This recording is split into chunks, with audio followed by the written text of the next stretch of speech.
Hey guys, before I start part 4 of this video series, I want to actually revisit a couple of items that we saw already and give a couple of quick updates, some information that I actually received from a couple of people who commented on the videos that I've already posted. First item I want to take another look at is this Loris tool post grinder that we covered in part 1.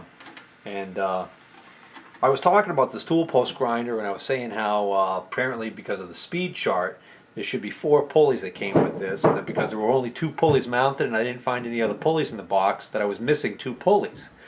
Well, one of my commenters by the name of Earl, he was kind enough to point out that he had spotted in the video that what he believed to be the other 2 pulleys, or at least one of them. Now when I first read his comment, I had no idea what he was talking about. I had to actually look at my own video to see what he was seeing, and as soon as I looked at the video, I realized exactly what he was looking at. He was zeroing in on this right here. He figured that this was one of the pulleys, and you know what? He's right. Now he may have also thought this was the other pulley, and that it was the two pulleys were actually stacked here for storage. But in reality, what it is one of the 2 is here. This, because it's got the crown to it, and you can actually even see the marks from the wear from the belt. This is one of the missing pulleys. Then there's a washer, and then this is actually the top of the tool post. So this is actually the part of the post that this whole thing mounts on. And then I already looked underneath, and there's nothing underneath there. So one more pulley that I didn't even know was there, and it was right under my nose. I mean, eventually I like to think I would have spotted it. But Earl, thanks for pointing this out. I hope you watch this video so that you can see my thank you. I did reply to his comment and say that I would check on this, and lo and behold, Earl gets the golden cookie. So the next item that I want to revisit is this Toolcraft sander. When I was looking at this Toolcraft sander, it became painfully aware to me that this is a convertible sander, that is a horizontal belt sander when it's down in this position, but that it's just a simple matter of removing this one bolt and rotating this whole section right here up. But you gotta loosen this stop. There you go. And then reinstalling the bolt. At this point, when I converted it to a vertical sander, I quickly realized that there really should be a table here for using this belt part as a on the vertical. So this stop right here is handy for horizontal work, but for vertical work you really want a full table. And I had noticed this pin right here, which is adjustable, okay, can actually be locked in place, and I thought, well gee, I bet you this has something to do with mounting a table. And then I went online and actually looked at a photograph, and I could see that there was a whole bracket assembly with a table on it and everything. And I was thinking to myself, wow, I said, obviously I'm missing the table. So when I looked online and I looked for photographs, I was able to find a photograph of a cast arm assembly with a trunnion on it and a whole table that actually mounts right on this pin.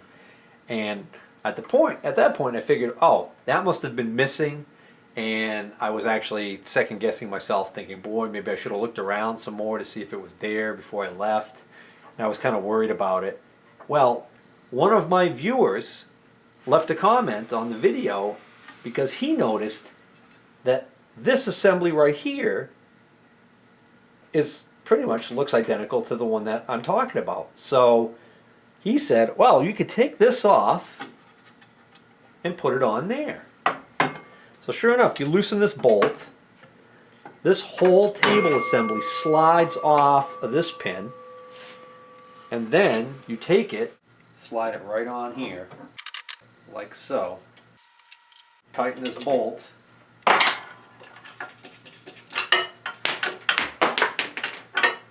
Lose the knob and the washer.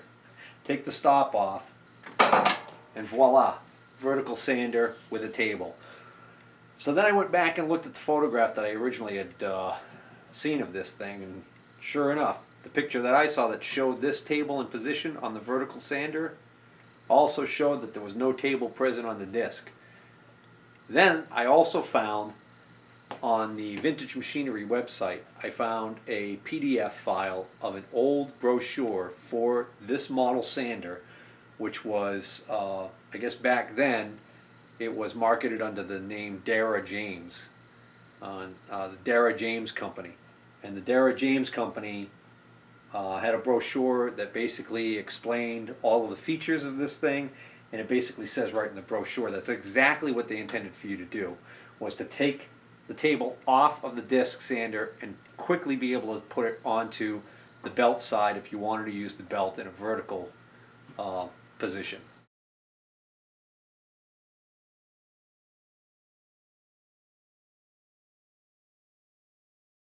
So there you go. It's a convertible sander. It's a really nicely made convertible sander.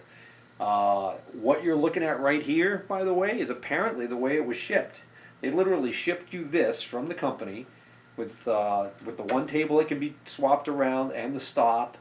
And the only thing really missing is there was also a bevel square or a T-square that rode in this groove right here. That's the only thing that I'm really missing.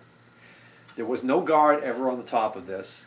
I think in the brochure they actually talk about being able to use this rounded edge here on contours and stuff. So by design, this was exactly how this shipped. It didn't come with a stand or anything. You were supposed to build your own stand. Didn't even come with a motor. In the brochure, it basically tells you what kind of motor you want to have, the recommended horsepower, 1725 RPM, and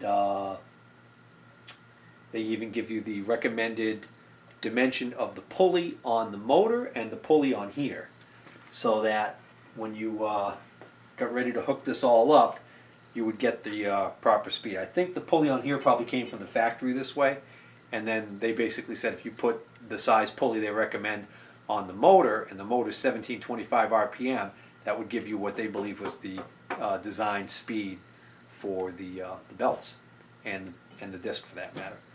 So, all right, I forgot the screen name of the individual who gave me this, pointed this out to me, but I'll put it up on the screen, and thank you very much. Now let's get on to the other goodies. Oh, one other thing. Just want to make a comment about part 3 of this series. Many of you have already watched part 3 and were probably wondering what the hell was going on with the audio.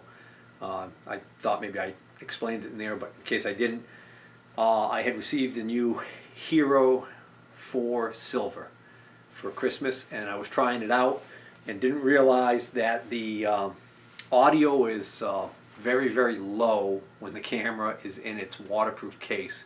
You have to switch the back door of the camera to a different door that comes with it to improve the audio.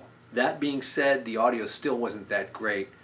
So what I did on that video, because I had already shot most of it, I just decided to, I tried doing a voiceover in the first section.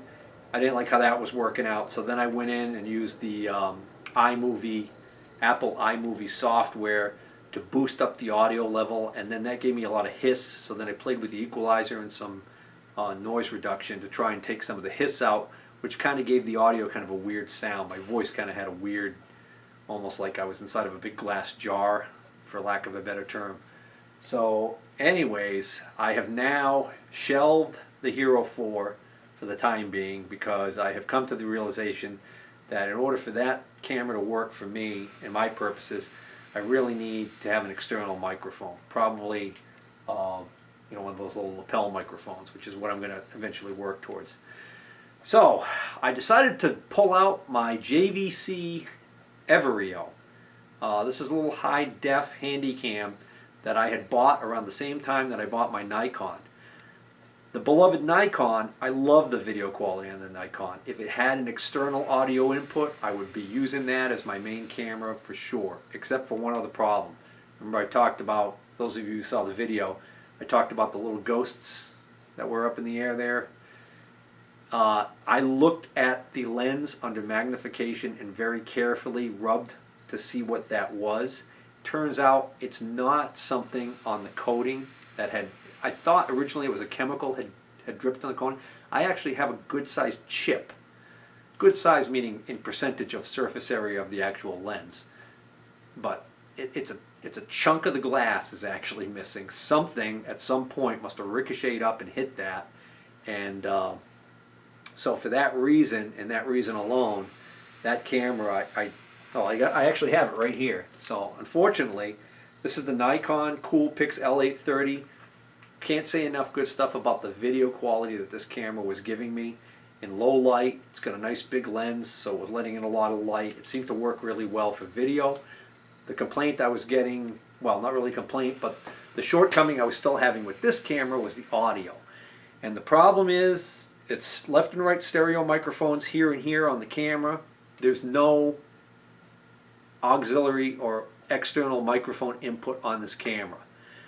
I did find a couple of guys online that actually went through the trouble of opening this camera up and soldering in the wires and adding a jack so that they could actually, they love their Nikon 830 so much they wanted to add an external microphone to make it really useful. The other thing I could do is, and I'm probably going to end up maybe doing this, is going with a separate audio recorder, kind of like they do in, I guess one of the posts I read said they've been doing that since the days of talking movies. The original movies, silent movies, when they first came about with talking movies, they pretty much did that. And this is an interesting little, I thought it was an interesting little thing. Somebody said that one of the things you can do so that when you're doing your editing to help sync up the audio that you recorded with a separate device to your video clips is at the start of the video clip, just clap. And then when you're playing the video clip back in your editor, you listen to the audio that your camera picked up and you sync that with the clapping noise so you get no echo, no double clap. And that's how you sync up the audio so that, when my lips move, I don't look like a Bruce Lee movie. Well, come to find out, and I didn't know this, in movies, that clapper thing? It usually has like a chalkboard on it and it has numbers and it tells you like what scene it is and stuff on it and everything like that. It's got that wood thing on the top there. And the guy goes like this and click and does that in front of the camera before the scene starts. I always thought that was just to like signify the start of the scene. Come to find out, that crack noise that thing makes is actually there to help the editors in post-production or whatever they call it to actually line up the audio and sync it with the video. Pretty cool, huh? I thought it was. Then again, I guess I'm easily amused. So all the remaining items that are left for me to show you, I actually, take two. So all the remaining items that are left for me to show you, I actually already did, and I had part 4 on the computer, and as soon as I sat down and started to edit it, I didn't like the audio at all. So I decided to can it. I didn't want to have to do a voiceover thing again or boost up the audio artificially and have all that noise and weird voice. So I decided I'm just going to come down here tonight and reshoot this last section. There's quite a few things here, but they're small items. I should be able to blow through them pretty quick. So get my little cheat sheet here so I can keep track of what direction we're going in here. Alright, and of course the first item I have, right off the bat, I already put away, so I gotta go get them again. First item, actually these 3 items. Pull these together. Those of you who are in the know would recognize just based on the shape of the handle with these grooves in it that these are Lixie, L-I-X-I-E hammers, dead blow hammers, and these are actually pretty nice. I like these. These, this one here, this is completely destroyed, but they have replacement ones that you can get. This one is chewed up pretty bad, but this one's good. And this one's pretty good on both sides still. And these darker ones, there's the Lixie emblem. And you can just make it out on this one, and I think I also was able to find it on this one, although it's pretty dark. They've been around the block. But I like these Lixie hammers. I think I have 1 or 2 now. But I saw these 3 sitting there. They were all together. I picked them up. I said, I'll go $10 on these, and they said, no problem. So that was a good deal, $10 for 3 Lixie hammers. One thing that the Nikon camera did not have, which I really like on this JVC Everio, is that it has a reversible LCD screen. So I can actually see when I'm in frame without having to walk around to the back of the camera and check. So the next item they wrote down as a machinist book for $5. It's this old book, and then they threw in these. And what this is this is a copy of the American Machinist's Handbook by Colvin and Stanley. This is the 7th edition, copyrighted 1940. All right, so this is pretty cool. I was really glad to get this. I was really glad to get it for $5, but just to get it at all, because I knew that there were basically two books that were commonly used by many machinists, and commonly found in that little skinny drawer on many machinist toolboxes. So there's a look at the binding. It's actually, for the age of the book, it's in really good shape.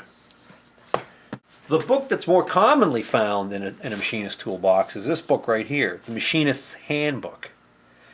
And typically what would happen is I'd buy one of these, and then I'd be out somewhere and I'd come across another one, and I'd either think, well, it's cheap enough for me to buy it, I'll buy it, maybe it's a newer edition or something's different about it, or more commonly I just couldn't remember which one I had and which one I didn't have. Did I have the Machinist's Handbook or the Machinery's Handbook? Well, so over the years I just kept buying them. So I have got 3 of these now. And you know what?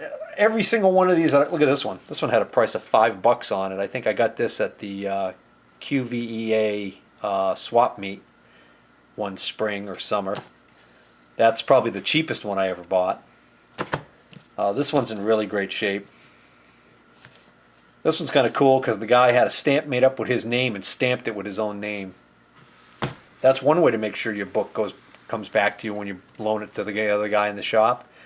And this one's in good shape too. I think this one I might have bought at the used tool store. So this is the 24th edition, the 19th edition, and the 22nd edition. And quite frankly, there's going to be very little difference, if anything, between all the information in these 3 books. Whereas this is, it's a horse of a different color.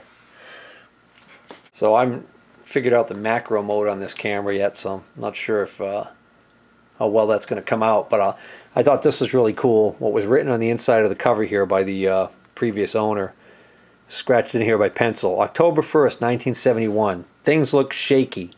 Lot of rumors of plant being phased out, ? September 8th, 77. Still looks bad. Airport being talked about. Hopkinton, Ashland, Holliston, Milford. And Milford. Those are 4 towns that are in eastern Massachusetts. Just smoke signals. And then he initialed it here. I recognize these initials because I saw this stamped into several of the tools that I ended up purchasing. P.S. I think there was a fire started. And his initials again. And then October 9th, 71. 4% layoff. Looks like, it looks like it says WHA. I'm not sure what he meant by that. But it was just kind of a neat little look. Apparently, around this time frame, he was pretty, him and the other guys at this plant he was working at were a little nervous about what was going to happen. So, looks like the time span, this was 77, and this is 71, and this is 71. So, around the 70s, there was a lot of, I guess, questions going around the plant about whether or not everybody was going to still have a job.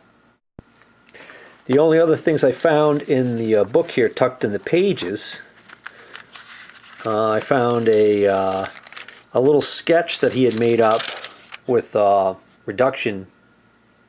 reduction calculations, and that was with this, which is kind of neat. This is from I think February of 1975 issue of Popular Mechanics. He tore the page out and kept it. It's an article with instructions on how to make a high-low bandsaw drive. Basically, how to make a drive that will allow you to slow down your wood-cutting bandsaw so you can use it for things like metal.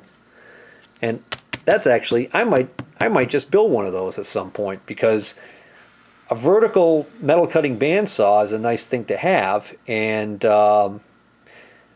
I like a lot of the old bandsaws that you see that have cast iron, cast iron frames, and you can, from time to time, you can find those around. But if they have this drive, a factory drive on them, they tend to command a premium because a lot of guys know that, well, that means you can use it on metal. But if you get one that's a wood cutting one, and you change the blade to the proper blade, and you put a high-low drive on it yourself, you can have yourself a pretty nice metal cutting bandsaw.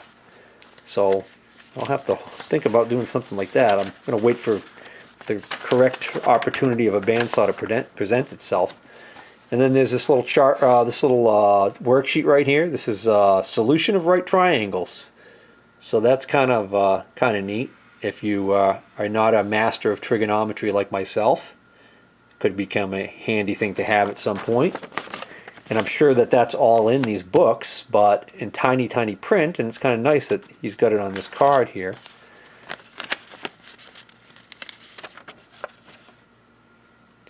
And then there's just the little scratchings here. He actually was doing one of the calculations to solve for an angle by the looks of it. That's old school. These are just some miscellaneous booklets that they threw in for free. This is a 1975 October-December, 1985 sales flyer from Westhoff Supply. This is kind of neat to look at what these things were selling for back then. Look at this. Inter-Rapid indicators, super low sale price, $79.20. And I looked it up on the inside. That was for a half-thousandth indicator from Inter-Rapid, $79.20. Wow. The good old days, huh? I even found a page with the Lixie hammers on there. So just for an example, a 2-pound Lixie hammer, list price back then was $22.20, on sale for $18.87. I bet you they're quite a bit more now. Hey, Mighty Mag, I've got a couple of those. I didn't realize those had been around that long.